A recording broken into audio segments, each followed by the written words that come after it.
500 விக்கெட்டுக்கு மேல எடுக்க தெரிஞ்ச எனக்கு ஷேவாகோட விக்கெட்டை எடுக்க தெரியல. அஸ்வின் என்ன நடந்தது இந்த வீடியோல பார்க்கலாம். 2012ல ஸ்ரீலங்காக்கு நாங்க டூர் பண்ணிருந்தோம். நெட்ஸ்ல ஷேவாக் பேட்டிங் ஆட வந்தாரு. அவருக்கு நான் பால் போட்டேன். ஆஃப் சைட்ல போட்டா கட் அடிக்கிறாரு, லெக் சைட்ல போட்டா கட் அடிக்கிறாரு, ஃபுல்லர் லென்த் போட்டாலும் கட் அடிக்கிறாரு. அவருக்கு எந்த பால் போடணும்னு தெரியல. நானும் எனக்கு தெரிஞ்ச வித்தை எல்லாம் ட்ரை பண்ணிட்டேன். ஆனா அவர்கிட்ட எந்த பருப்பும் வேகல. டைரக்டா நான் அவர்கிட்டயே போயிட்டு கேட்டுட்டேன், உங்களுக்கு எந்த மாதிரி பால் போடுறதே எனக்கு தெரியல, ரொம்ப கஷ்டமா இருக்கு உங்களுக்கு போலிங் போடுறதுல.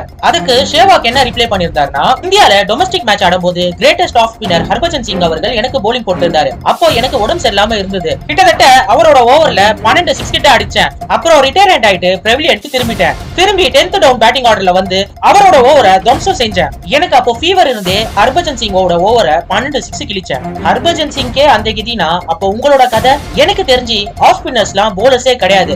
அவங்களோட பால்லாம் எனக்கு ஹல்வா சாப்பிடுற மாதிரி. என்னடா இந்த மனுஷன் இப்படி ஒரு ரிப்ளை கொடுக்கறாரேன்னு நினைச்சேன். அதுக்கப்புறமா என்னோட மூளைக்கு வேலை கொடுக்க ஆரம்பிச்சேன்.